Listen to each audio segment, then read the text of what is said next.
ఆశ్చర్యపడే విషయం ఏమిటంటే ఒక సిగరెట్ పీక 32 సంవత్సరాల తర్వాత హంతకుడిని పట్టించిందట. మరి అది ఎలాగో తెలుసుకోవాలంటే ఈ వీడియో చివరి వరకు వినండి. స్కాట్లాండ్లోని గ్లాస్గో నగరంలో మేరీ మెక్లాఫ్లిన్ అనే మహిళ హత్య కేసు పరిష్కరించడానికి 30 సంవత్సరాల పైగా ప్రయత్నించిన పోలీసులకు ఓ సిగరెట్ పీక దారి చూపింది. 11 మంది పిల్లలకు తల్లి అయిన మేరీ మెక్లాఫ్లిన్ను హత్య చేయడానికి ఉపయోగించిన గౌన్ను పట్టీలు నిందితుడు డిఎన్ఏతో సరిపోయే ఆనవాళ్లు లభించాయి. గ్లాస్గో పశ్చిమాన 58 సంవత్సరాల మేరీ శవమై కనిపించినప్పుడు ప్రధాన నిందితుడిని అనుమానించిన గ్రాహం మెక్గిల్ ఎడిన్బర్గ్ జైల్లో ఖైదీగా ఉండడం ఈ కేసును విచారిస్తున్న డిటెక్టివ్లను తికమక పెట్టింది. కొన్ని హత్యలు సవాలుగా నిలిచిపోతూ ఉంటాయి. మేరీది అత్యంత దారుణమైన హత్య. మేరీ తన చివరి రాత్రిని హైలాండ్ పబ్ అంటే ప్రస్తుతం డక్ క్లబ్లో డోమినెస్ ఆడుతూ మద్యం సేవిస్తూ రాత్రి 10 గంటల 15 నిమిషాలకు బార్ నుంచి బయలుదేరి దాదాపు కిలోమీటర్ దూరంలోని తన ఇంటికి ఒంటరిగా నడుచుకుంటూ వెళ్లారు. మధ్యలో డుంబార్టోన్ రోడ్డు వద్ద ఒక చిప్స్ షాపులోకి వెళ్లి కొన్ని స్నాక్స్, సిగరెట్లు కొన్నారు. షాప్ ఉద్యోగులతో మేరీ జోకులు కూడా వేశారు. ఆ రోజు రాత్రి మేరీ తన షూజ్ను చేతులతో పట్టుకొని ఉత్త కాళ్లతో నడుచుకుంటూ వెళ్తుంటే ఓ అపరిచితుడు ఆమెను అనుసరిస్తున్నట్లు చూశానని మేరీని బాగా ఎరిగిన టాక్సీ డ్రైవర్ ఒకరు చెప్పారు. మేరీ ఇంట్లోకి హంతకుడు ఎలా ప్రవేశించాడనే వివరాలు పోలీసులకు తెలియలేదు. పైగా అతను బలవంతంగా మేరీ ఇంట్లోకి చొరబడినట్లుగా ఆధారాలు కూడా ఏవీ లేవు.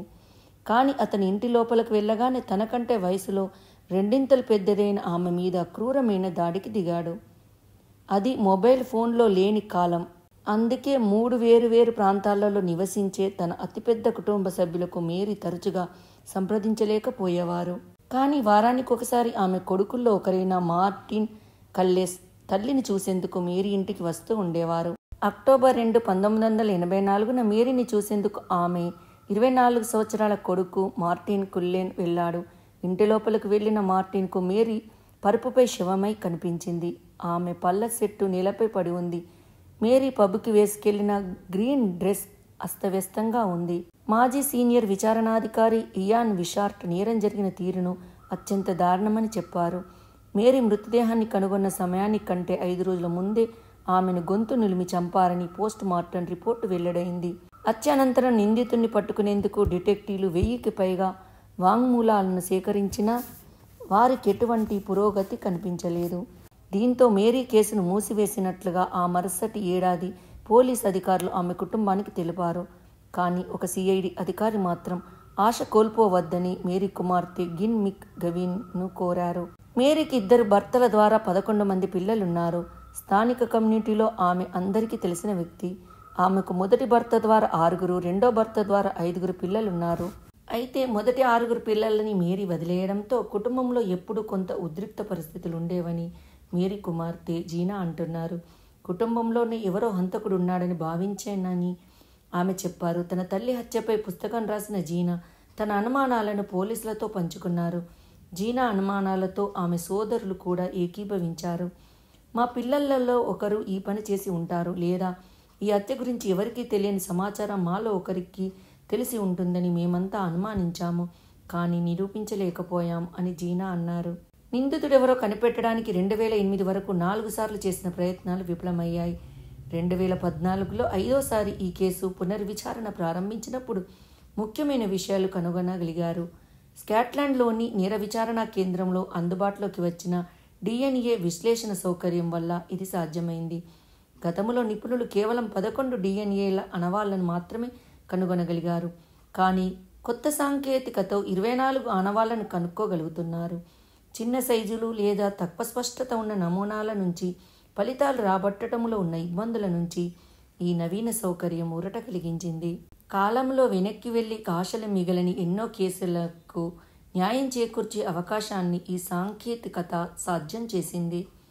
ఘటనా స్థలం నుంచి 1984లో సేకరించిన శాంపిల్స్లో మేరీ జుట్టు, గోళ్లు, సిగరెట్ పీకలు ఉన్నాయి. పేపర్ సంచులలో 30 సంవత్సరాల నుంచి భద్రపరిచిన ఈ ఆధారాలను పరిశీలించాల్సిన బాధ్యతను స్కాట్లాండ్ నేర విచారణ కేంద్రంలోని కొచర్నేకు అప్పగించారు. ఆ సమయంలో డిఎన్ఏ ప్రొఫైలింగ్ అంటే ఏమిటో వారికి తెలియదు. ఈ శాంపిల్ సామర్థ్యం ఏమిటో కూడా వారికి తెలియదు. బహుశా ఇవి ఎంత ఉపయోగకరమనే విషయం అప్పట్లో వారికి తెలిసి ఉండదు. కానీ ఆ సమయంలో విచారణ జరిపిన సిబ్బంది వీటిని భద్రపరచడంలో అద్భుతమైన ముందు చూపును ప్రదర్శించారని కొచర్ని కొనియాడారు. విచారణాధికారులు లివింగ్ రూములోని కాఫీ టేబుల్పై ఉన్న యాష్ట్రే నుంచి ఎంబసీ సిగరెట్ పీకను కనుగొనడం ద్వారా కేసులో ముఖ్యమైన లీడ్ దొరికినట్టయింది. మేరీ సహజంగా వుడ్ బైన్ బ్రాండ్ సిగరెట్లను తాగుతారు. కానీ ఘటనా స్థలంలో ఎంబసీ బ్రాండ్ సిగరెట్ పీక దొరకడంతో దర్యాప్తు బృందానికి అనుమానం వచ్చి DNA పరీక్షకు పంపించారు. అలా ఈ కేసులో ఆధారాలు దొరకసాగాయి. సాంకేతికత అభివృద్ధి కారణంగా DNA ఆనవాళ్లను గుర్తించగలిగాము అని కొచర్నే చెప్పారు. ఒకప్పుడు ఎటువంటి ఆనవాళ్లు అందించలేని సిగరెట్ పీక ఇప్పుడు పూర్తి స్థాయి DNA ప్రొఫైల్ను అందించడానికి పనికి వచ్చింది. ఈ కేసులో ఇప్పటి వరకు చోటు చేసుకొని పరిణామం ఇది. ఆ సిగరెట్ పీకను స్కాటిష్ DNA డేటాబేస్ సెంటర్కు పంపించారు. అక్కడ దానిని వేలాది మంది నేరస్తుల ప్రొఫైల్స్తో పోల్చి చూశారు. ఫలితంగా ఈమెయిల్ ద్వారా కొచర్నీకు పంపారు. ఆ మెయిల్ను ఆమె ఆతృతగా కిందికి జరుపుతూ డైరెక్ట్ మ్యాచ్ అని టిక్ చేసి ఉన్న పేరును చూశారు కొచర్ని. ఆ సమయంలో నానా శరీరం రోమాంచితమైంది అని ఆమె చెప్పారు. DNA గ్రాహం మెక్గిల్ది అని తెలిసింది. నా దగ్గరికి వచ్చిన మెయిన్ ఫామ్ను చూసినప్పుడు అతనిపై అనేక లైంగిక వేధింపుల కేసులున్నట్లు తెలిసింది అని తెలిపారు. 30 సంవత్సరాల తర్వాత DNA ప్రొఫైల్కు సరిగ్గా మ్యాచ్ అయిన వ్యక్తి దొరికారు అని కొచర్నే వెల్లడించారు. అంతకుడు ఎవరో తెలిసిన దర్యాప్తు అధికారులకు మరో చిక్కుముడి ఎదురైంది. మేరీ హత్యకు గురయ్యే సమయానికి నిందితుడిగా భావిస్తున్న మెక్గిల్ అత్యాచార యత్నాలపై శిక్ష అనుభవిస్తూ జైల్లో ఉన్నాడు. పైగా మేరీ చనిపోయిన 9 రోజుల తర్వాత అంటే అక్టోబర్ 5, 1984న అతను జైలు నుంచి విడుదలైనట్లుగా రికార్డులు చెప్తున్నాయి. ఈ సమస్యను పరిష్కరించేందుకు మాజీ డిటెక్టివ్ కెన్నీ మెక్క్యూబిన్ నడుం బిగించారు. మరోసారి రంగంలోకి దిగిన కొచర్నేకు ఒక ఆలోచన వచ్చింది. మేరీ గొంతు నులమడానికి వాడిన డ్రెస్సింగ్ గౌన్ పట్టీ గురించి ఆలోచన. అది ఖచ్చితంగా నిందితుడు DNA ఆనవాలు ఆ పట్టీపై ఉండి ఉంటుందని ఆమె బలంగా నమ్మారు. దీంతో మేరీ తన ల్యాబ్లో ఫ్లోరోసెంట్ లైట్ వెలుతురులో మెల్లగా ఆ గౌను మడతలు విప్పి అందులోని పట్టీని బయటకు తీశారు. మేరీ గొంతు నులమడానికి హంతకుడు ఉపయోగించిన గౌను పట్టీపై కీలకమైన DNA ఆధారం దొరికింది.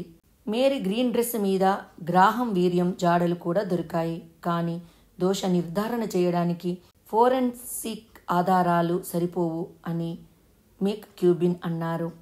మీ దగ్గర ఉన్న ఎలాంటి DNA ఆధారం ఉందన్నది అంత ముఖ్యమైన విషయమే కాదు. తాను జైల్లో ఉంటే హత్య ఎలా చేయగలను అనే వంక అతని దగ్గర ఉంది.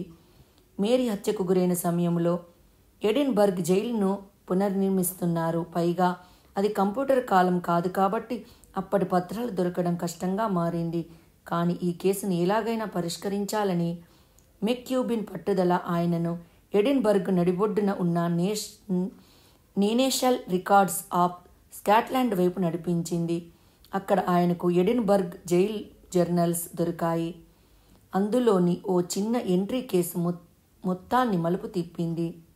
ఆ ఎంట్రీ ఏంటిది అంటే ట్రైనింగ్ ఫర్ ఫ్రీడమ్ అని రాసుంది. ట్రైనింగ్ ఫర్ ఫ్రీడమ్ అంటే వారాంతంలో ఇంటికి వెళ్ళడానికి ఇచ్చే సెలవు అని అర్థం. మేరీ హత్య జరిగినప్పుడు గ్రాహం 5 రోజుల సెలవుపై ఉన్నారు. 27 సెప్టెంబర్ 1984 అంటే మేరీ హత్య జరిగిన రోజు సాయంత్రానికి తిరిగి జైలుకు వచ్చినట్లు దర్యాప్తు బృందం కనుగొంది. ఈ పజిల్ని పూర్తి చేయడానికి ముఖ్యమైన భాగం దొరికింది. గ్రాహం మెక్గిల్ను ఎట్టకేలకు డిసెంబర్ 4, 2019 అరెస్టు చేశారు. నా జీవితకాలంలో ఈ కేసు ముగింపుని చూస్తాననుకోలేదని, తన కూరట లభించిందని మేరీ కూతురు జీనా అన్నారు.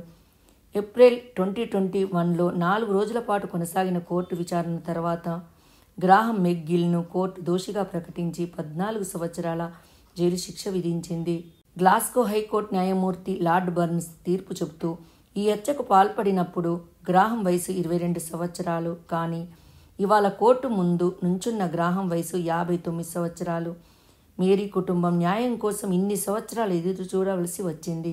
కానీ ఏదో ఒకరోజు మేరీకి న్యాయం జరుగుతుందని ఆశని వారు కోల్పోలేదు. ఈ వీడియో మీకు నచ్చినట్టయితే లైక్ చేయండి, కామెంట్ చేయండి, సబ్స్క్రైబ్ చేయండి. నోటిఫికేషన్ల కోసం పక్కనే ఉన్న బెల్ ఐకాన్ క్లిక్ చేయండి. Thank you.